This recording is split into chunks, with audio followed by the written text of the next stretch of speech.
Going on, everyone? John Matrix here. Hope you're all doing well. Hope you're having a great day.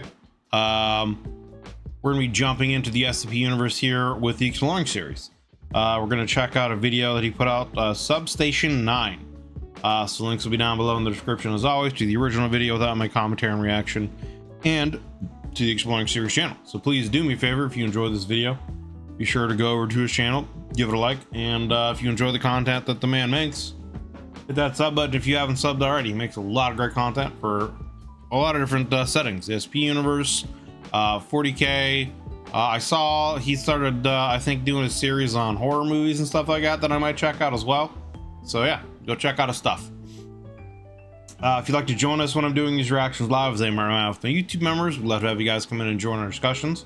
There's a join button underneath the video, as well as a link in the description to the YouTube membership benefits and tiers that I offer. So we'd love to have you guys come in and hang out. If you've been around the channel for a while and want to take your support to the next level, you can check all the stuff out and see if it have any interest for you. But regardless, I just appreciate you guys taking the time out of your busy day to come in and hang out and watch the video. So I hope you enjoy it.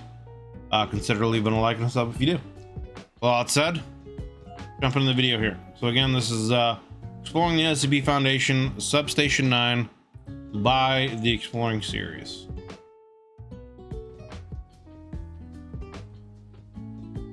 Substation 9. We spend a great amount of time on this channel looking at the SCP Foundation and how they tackle the anomalous, usually by capturing it, studying it, and keeping it contained for years on end. Yep. Sometimes we see normal people interact with anomalies, but generally these are short, tragic bursts of horror before the Foundation can come in to handle things. Parawatch, on the other hand, is an online group of conspiracy theorists and paranormal enthusiasts that seek out anomalies, hoping to peel back any inch of the veil they can. Parawatch in the SCP universe is very much inspired by the countless creepypasta posts that have showed up over the years, which brings us to Substation 9, a Parawatch article in the vein of a creepypasta, with an individual sharing some info on a very creepy location.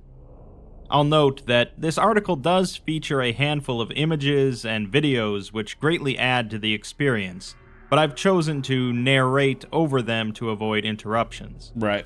With that out of the way, let's take a look. Let us. The posts come from a user on the Parawatch forums known as Cthulhu, with the first post being on February 2nd, 2016 at 3:09 p.m. It reads, I work for an electric company that provides power to over a dozen warehouses and manufacturing complexes. Think of me as an over-glorified security guard. I ride around checking substations to make sure an OCB hasn't tripped, or an eagle hasn't nested on top of a transformer. I work the graveyard shift, which means most of my nights are spent sitting in a trailer and fighting for enough cell reception to stave off the crippling boredom. I feel like, how would you have a graveyard shift in that kind of job, right? Like, I mean, obviously, right, like, if a power line goes down, they got to go out there and fix that, right? But, like, if he's saying, like, his job is one of the ones where he goes around patrolling to make sure certain things don't happen, I don't know. Seems like it'd be a weird one to have at nighttime, but anyway. The only time this job involves any actual work is when it rains. First, some background. Whatever image you've got in your head of this place, you're probably wrong. It's a couple thousand acres of woodlands, rivers, and country roads, with the occasional warehouse in a field. Calling this place remote doesn't do it justice. Even folks in the boonies don't know we're here. There's nobody around except the deer. You'll see 50, maybe 60 a night. The substations are just shacks out in the woods. The hardest part of the job isn't checking them, it's finding them. I don't want to give too many details. I like my job and would like to keep it, but there used to be a mining town near here. When they built a dam downstream, the whole place turned into a lake. Townsfolk were forced to relocate. That could be the case. The mine and factories were flooded. When the lake receded, they demolished everything and built new factories. Now here's where things get interesting. when they demolished all those buildings, they didn't demolish the basements. And most of these substations had underground tie-ins into them. Beneath each of these little overgrown shacks is a sprawling network of tunnels connecting to... That image is just creepy as hell. I do not like the idea of being like underground somewhere in the dark and then going in the water. I'm turning around and leaving. Hundreds of basements for buildings that no longer even exist. This underground complex basically goes on forever. When it rains, the basements flood. When it rains hard, the water rises out of the basements and floods the substations, which are filled with extremely sensitive high-voltage equipment. That seems like you would want to not let that happen, right? Like if you're talking about electric substations with the possibility of flooding, wouldn't you need to create some kind of infrastructure to allow that to drain properly? Because, yeah, you're going to talk about, you know, substation shorting and power going out and having to replace stuff, especially if it rains regularly, you know? I feel like, yeah, that's a little, but, you know, maybe things like this exist and they just, companies are being cheap and don't want to, you know, deal with it. I don't know. Starting to see the problem? This is where I come in. My job is to drive out to each of these substations, go down into the basement, and make sure the sump pump's kicked on. They usually do when the water hits a certain height, but the... Yeah, I feel like, yeah, just pumping it out is probably, I don't know. That's what I was going to say before, is like, I'd assume they have some kind of pumping system to drain those out, but like,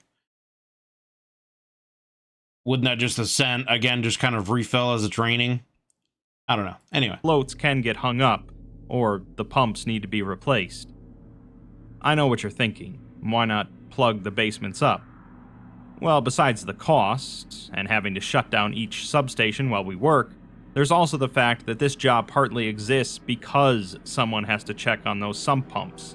So none of us are exactly chomping at the bit to point this out to upper management. When you first get hired, old-timers all tell you the same thing. Don't fuck around in the basements. Don't wander, don't explore, go down, do your job, come up. Watch where you step, and always bring 2 flashlights. Some of these tunnels are nearly a century old, made when being up to code just meant it didn't collapse 5 minutes after you built it. On top of that, any blueprints describing these places were lost in the flood. No one knows what's down here, or what connects to what. The guy that trained me once walked from one substation to another without ever catching a glimpse of sky. That's over 3 miles of tunnels. 3 miles. In case you're wondering, yeah, everyone says don't fuck around in the basements, but everyone still fucks around in the basements. Of course they do. You just have to watch your step, stay alert, and always bring 2 flashlights. And trust me, I'm not just bringing 2 flashlights. Like I'm bringing at least a shotgun or something along too. Because I mean, like, at the very least, there could be some wildlife that gets in there. You know, a bear or a mountain lion. You're out in the middle of nothing, nowhere. Like, who says some kind of creature hasn't made a den down there, dude? Like, yeah, I ain't just going in there with some fucking flashlights. You kidding me? You would not to mention any kind of crazy people that might want to just get in there, you know? Who says people aren't making some kind of crazy ass like meth labs down on that shit? Not believe some of the shit we find down there. This tunnel right here, this is below, let's call it Substation 9. Jesus. Cthulhu provides an image here of an ominous looking tunnel lined with metal bars that extends far into the darkness. The farthest any of us have gotten down this tunnel is about 500 yards. That's 5 football fields, or under a third of a mile. What's past that, you ask? Nobody has a clue.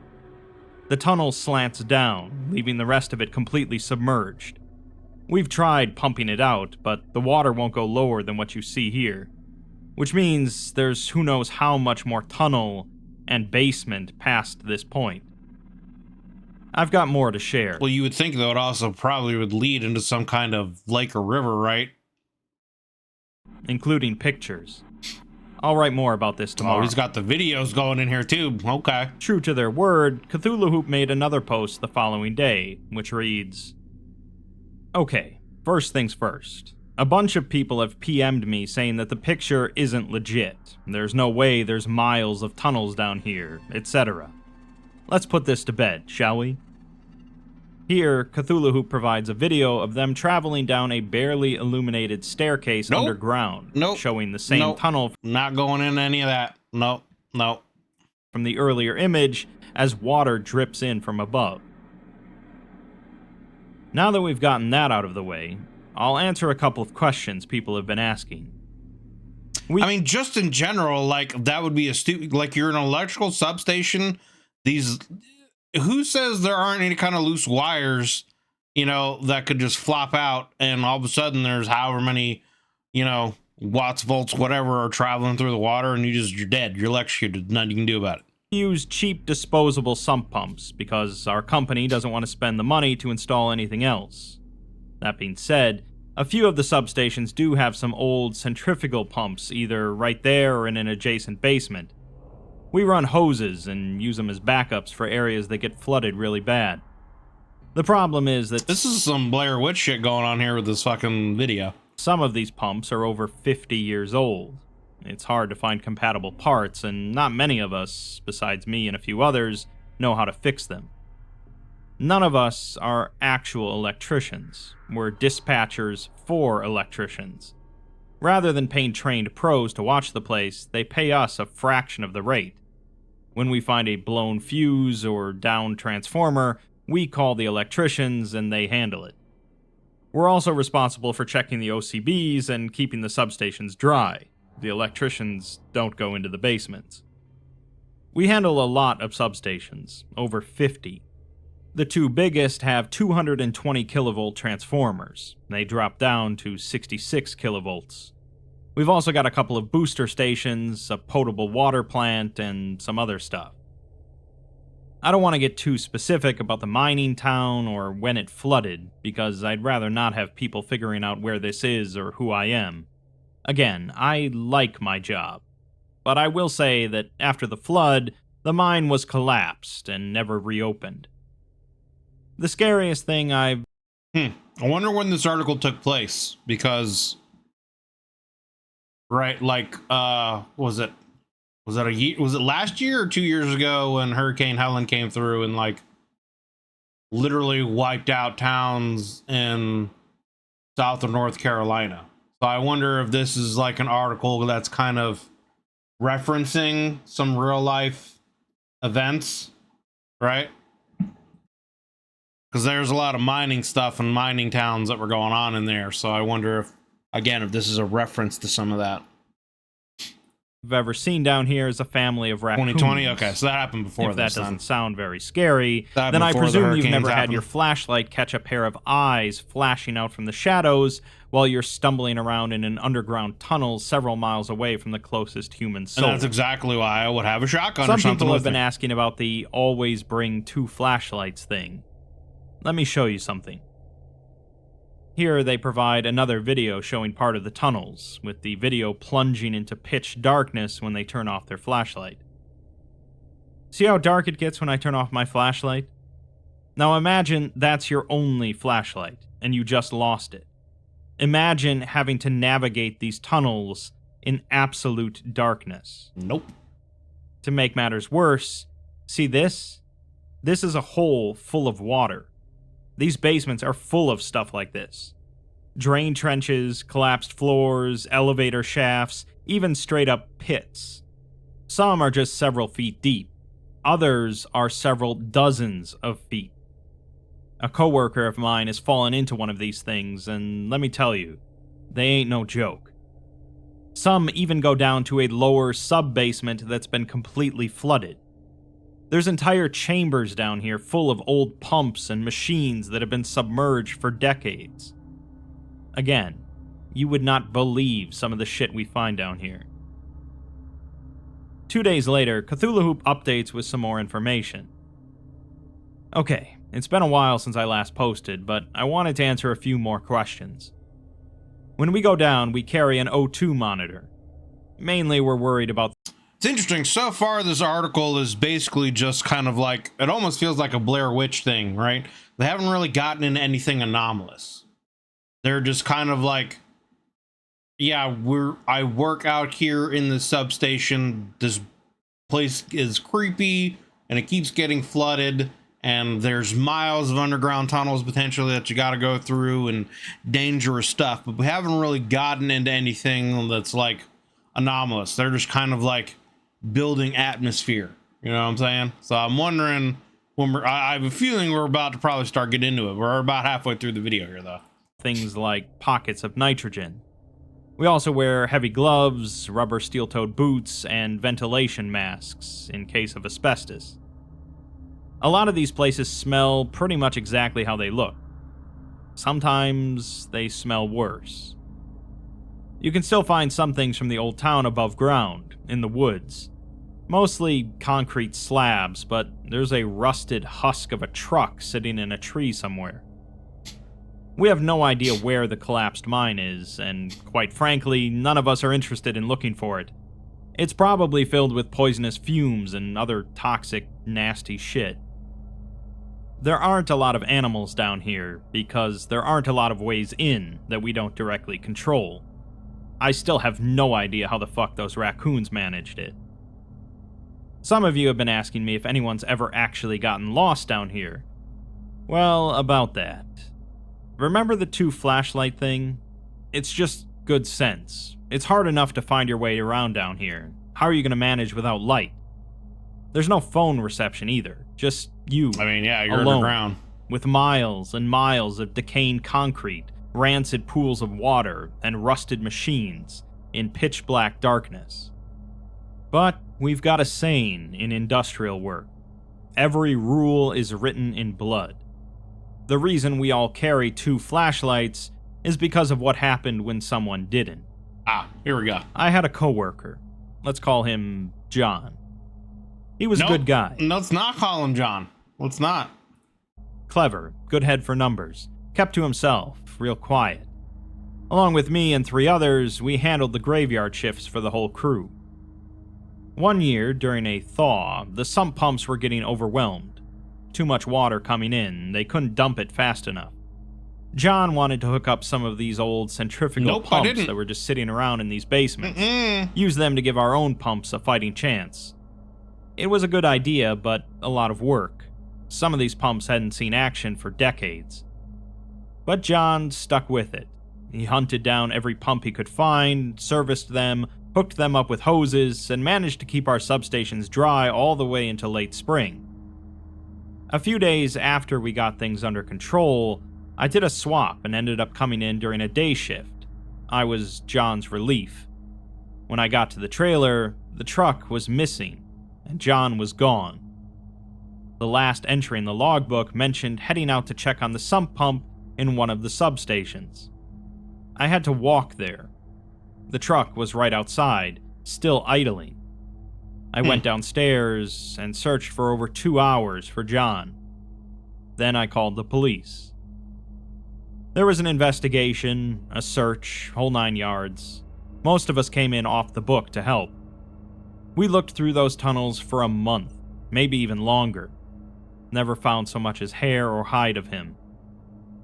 About a year later, another coworker, we'll call her Patrice, took me aside. She showed me something she found during one of her rounds. A flashlight with dead batteries.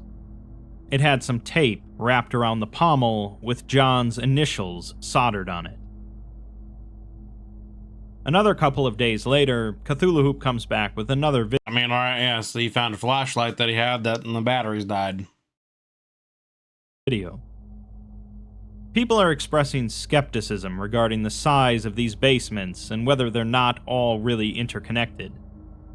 I took a short video to try and give you a sense of scope. Here.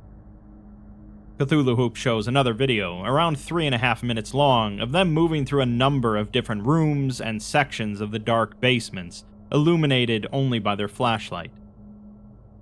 See that tunnel at the end? That's part of a whole other facility that's just as big as the one I started in. Okay. I'll try to take footage of it later. Anyway, more answers to questions. I mean, you would think that for something that sounds important in this, the company would spend at least a somewhat amount of money to keep these things maintained. Like, I get that they're going to flood, right? But like, obviously it's dangerous to go down here in these situations with just flashlights. There's no lighting down there. Like, you would think they would at least run some lights down there for people so you can see, you know, some emergency lights, the ones that run on, you know, battery that can tie into solar, you know, systems. I don't know. Seems pretty sketch. Hey, what's up, Howard? How you doing, brother? Long time no see, man. It's good to see you. Company policy is that we're not supposed to be exploring these spaces. They know we do it, but they pretend not to know. No, we never found John. As far as the police are concerned, he wandered off into the woods. As far as we're concerned, he fell into a flooded sub-basement and drowned. More than likely. More than likely. For those of you saying we ought to have shut the facility down, drained the basements completely, and kept looking for John, that's basically what we tried to do. Again, some of these sub-basements cannot be drained. Water just keeps getting in, either from the river or from the flooded mine, possibly both. So it is connected to a Remember, river, you're dealing with massive underground structures that have been filling with water for decades. Unless you're willing to start a $1 billion excavation project to dig out all these basements, there's literally no way to recover that body. If you think it sounds creepy to work inside a massive underground complex knowing that the drowned corpse of your coworker is lurking in a flooded sub-basement somewhere under your feet, well, you're right. Yeah. It's creepy as hell, actually. Yeah. It's why most of us stay far the fuck away from the substation he vanished under. A lot of you have said you want to hear about some spookums. Well, I know this is going to be disappointing, but outside of what happened to John, literally nothing spooky has ever happened to me here. A few of my coworkers have told me about some things they've encountered, though. I don't know whether you should trust them, but I'll provide a few examples. Patrice says that on at least 3 separate occasions, she's heard something like muffled, old-timey radio music playing from below. She didn't recognize the song, but says it was the same one all 3 times. Ed, the guy who trained me, says he's heard some of the old, original pumps kicking on by themselves.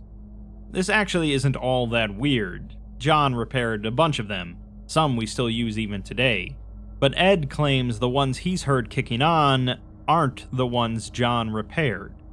They're deeper in, somewhere in the parts of the complex that we haven't explored yet. There's another thing I should clarify, and I guess counts as a spookum.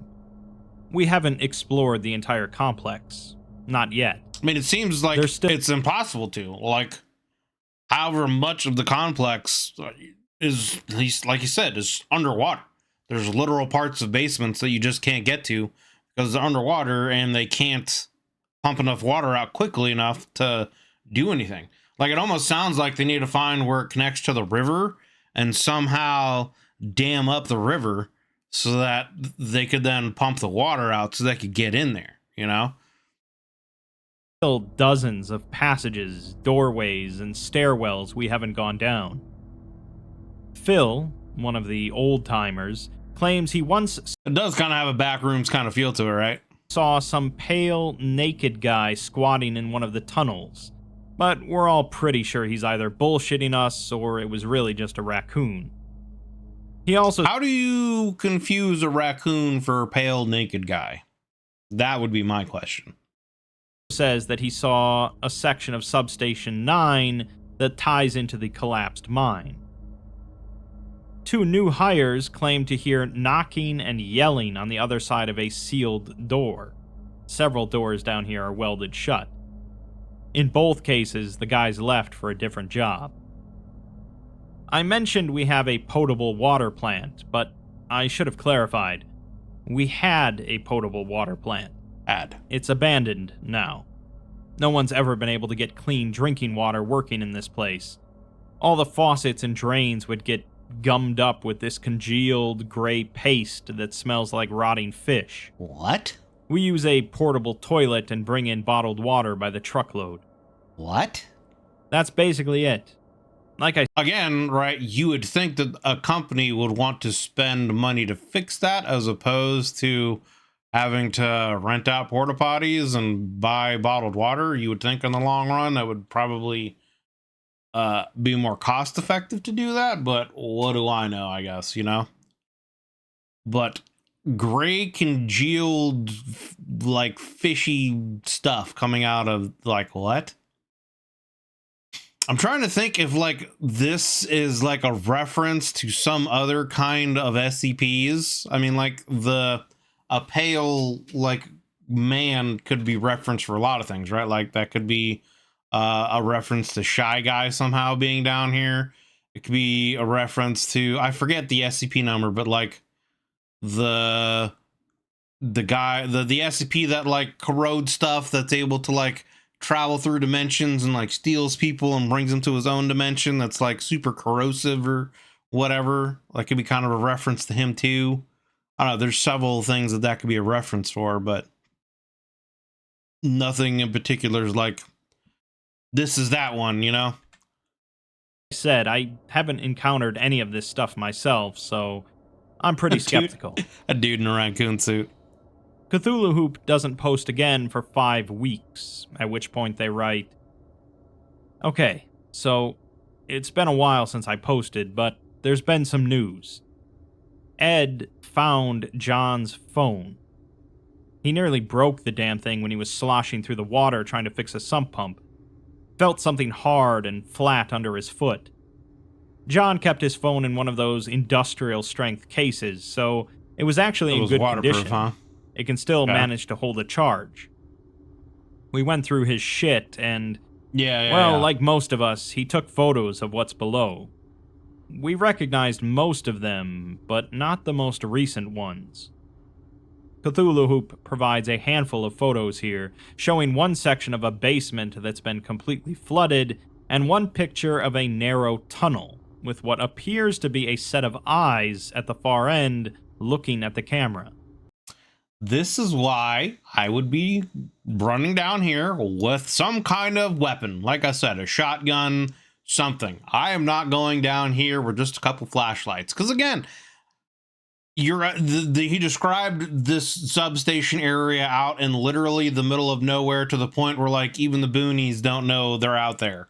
There's out in the middle of wilderness. There's deer everywhere. So bears, mountain lions, you know, coyotes, maybe even wolves could like make dens down in this place at the very least, as far as just nature goes. But then we're in the SCP here, so there's all kinds of creepy stuff. So if I'm out here on the night shift and I gotta go down here and look for stuff, I ain't going down there without any kind of shotgun or something. Here's the messed up part. Ed found this phone. The guy posting, this is supposed to be like a guy posting stuff on the internet. And his handle is Cthulhu whatever. This isn't about Cthulhu itself. In Substation 9. But according to the logbook, John didn't even go near Substation 9 the day he disappeared. We're all kinda spooked right now. Patrice and some others are talking about quitting. Either way, we've all talked it over and decided the best option is to turn the phone over to the police and let them sort it out. I almost forgot. That last picture, Phil keeps saying he's seen that tunnel before. He says that it's the collapsed mine. Cthulhu Hoop gives another update. Wasn't there another... There was another SCP that had to deal with the collapsed mine with like some kind of like witch thing. Where they would like... What is it? I want to say, I don't remember the number, but I want to say it was a situation where like the SCP Foundation had like quarantined a certain area and only those people who were already like had lived there for generations stay there, but they have to like give their offspring to some kind of witch or something like that that lives in a mine. It's something along those lines. I wonder if this is kind of a reference to that. And this is some kind of like substation out in the middle of nowhere that like somehow goes there and connects to this mine.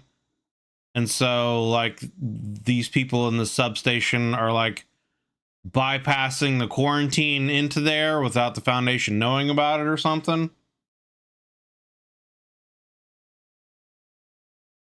Yeah, exactly. Send in the D class. Yeah. It's 6 days later.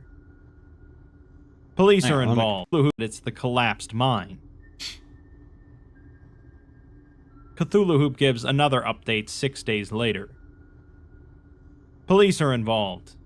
Somebody must have lit a fire under the company's ass, because now they're moving heaven and earth to get Substation 9 drained. Brought in some gigantic pumps to do it with. We've all been working overtime. The pay's good, but nobody's really that happy. None of us want to be here. Like, this is a waste of time. I keep coming back to it. Like, how could you work in like a place like this? It's like literally half of it or more is flooded. Honestly. John's phone just drifted. We're not going to find him down here. On the bright side, at least we'll get to see what the hell is at the end of that hall. Cthulhu Hoop follows up with 3 more posts the following week. Patrice and 2 others quit today. Company's offering me time and a half to cover shifts while they look for new workers. Nobody goes into the basements anymore. Not unless we have to. The flooded hall in Substation 9 ends in a set of stairs that go down deeper. They think they found John's body. It wasn't John's. Lastly, Cthulhu Hoop gives their final post, consisting of just a 6.5-minute long video. The video begins with them walking down a staircase into the partially flooded basement. They look around for some time, their meager flashlight offering only scant illumination, and the only sound is of their breathing and their footsteps in the water. Disturbingly, however, during their exploration, some old-fashioned music plays very briefly and faintly in the distance. Eventually, they reach an area that's more completely flooded, along with a section where the ceiling partially caved in. It's clear that these are the sections that were photographed on John's phone. Climbing up from here leads them to the hall shown in John's last picture, and just as they begin to walk forward through it, their light goes out, and the video abruptly ends. Alright, so it hits on some pretty common creepypasta tropes, and the videos do add a nice touch to the whole experience. For sure. Being very reminiscent of the Horror in the High Desert film series. Presumably, Cthulhu Hoop is alive and well at the end, as they had to post the video, so the abrupt ending is really just there to creep you out a bit more. It would seem that the anomaly present here are the old miners from the abandoned mine, that are still present in some form in these old basements. It's unclear if that's how John died, although really it sounds pretty likely that his flashlight died and he fell into some sub-basement to drown. I think this is a pretty entertaining creepypasta, even though it doesn't really have anything to do with the SCP universe, and could have been posted anywhere. Then again, it's articles and narratives like this that do lend more realism to the world. Not all encounters with the anomalous have to be overt and direct, as sometimes people will only brush up against the inexplicable. Interesting. Okay, no quote. Well, there you have it. That was Exploring the SCP Foundation Substation 9 by the Exploring series. Links will be down below in the description as always to the original video without my commentary and reaction, and to the Exploring series channel. So yeah, do me a favor, go over there if you enjoyed this video, go give it a like on this channel and hit that sub button. It's definitely a very different, article. It's interesting that, the addition of the actual videos that the author put in there, I think is the only thing that really kind of like makes it, because if you didn't have the videos, you would sit there and I feel like it would just be kind of like you said, just another one of these like urban legend, copy pasta, you know, stories or whatever. It's actually kind of crazy that the author seemingly went somewhere and actually got this kind of footage of a real place like that. That's super creepy, but it very much has kind of like a Blair Witch feel to it. I'm curious to actually go check out the article itself, just to watch the videos without the over narration of the Exploring series, to see how much creepier they are and if it adds any more context to the story. But like you said at the end there, you know, this could be just any kind of basic creepy horror story thing, and it really doesn't have any kind of connection to the Foundation in any kind of way, it sounds like. Like I said, I was trying to think if, you know, this had any kind of reference to any other kind of SCPs. You know, a tall, pale guy could be any number of SCPs. The old-timey music, you know, it being connected to a mine. There could be several SCPs that these could be references to as well. But there's nothing really like clear that links it to any other kind of SCP to be a reference to, you know, to. So, I mean, interesting story, but yeah, it's one of those things where it's like how it just doesn't seem like it has anything to do with the SCP universe of the Foundation, you know? Yeah. I don't really know what else to kind of like say or go over it. It's an interesting story, and like I said, the actual video of it adds some creepiness to it. I think I would like to see more kind of articles, I guess, add stuff like this to it, but have something to do with the Foundation. You know what I'm saying? Like, I don't know. Because there could be things that could take this in any number of ways. Like, what if the Foundation had some kind of secret base down there that was that had some kind of anomaly contained, and them going and exploring down there, you know, was breaching containment, and it was actually the Foundation that was offing these people and doing these things that were creeping them out or whatever, and that's why, you know, they could never go down there and actually, you know, truly get all the water out, because the Foundation just kept pumping water back in there, you know.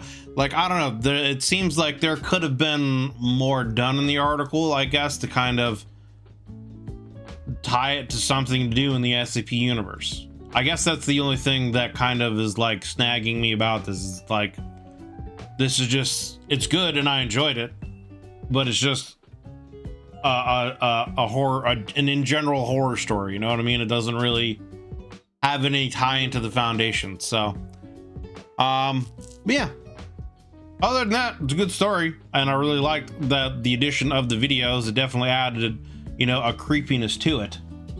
It's very Parawatch theme. Parawatch isn't massively thing, as it tends to be fringe anomalous. Parawatch itself is a UFO hunter for okay. SB-1730 feels very much like this, but an SCP operation. I think the benefit of being told this way is the narrator is helpless, unlike the Foundation. Yeah, I mean, and again, like, I mean, I guess the way it ends, it feels kind of like I said, it feels like they made like a Blair Witch scenario where, you know, the main character, you know, the guy that's been posting all these things at the end, I guess it's left up to interpretation, right? Your own headcanon, like, well, a lot of articles does. The person die when the lights go out? Do they make it out? Are they alive? I mean, because according to the article, that was his last post, and we never hear from him again. So I would assume that means, you know, the flashlight died, and whatever happened to John probably happened to him too, you know? So who knows? But it just doesn't have that kind of SCP feel to it. I don't know. That's just my opinion. What do I know? You know what I'm saying? So, yeah. I still enjoy the story, though. Kind of, again, like a mini kind of Blair Witch-ish scenario that's supposed to be in the Foundation universe. So, but yeah, like I said, links are down below in the description to the original video in the Exploring series channel. Appreciate you guys watching. If you're still watching here to the very end, it means a lot. I greatly appreciate it. Appreciate the support. Consider leaving a like and a sub if you enjoyed my video here with the commentary and reaction. If you'd like to join us when I do my reactions live, like I'm doing right now with my YouTube members, we'd like to have you guys come in, you know, and join our discussions that we have before, during, and after the videos. There's a join button underneath the video, as well as the link in the description. The YouTube membership benefits tiers that I have to offer. So if you've been around the channel for a while and you'd like to take your sport to the next level, you can check all that stuff out. But regardless, again, thank you guys very much for watching. Hope you're having a wonderful day. We'll see you on the next one.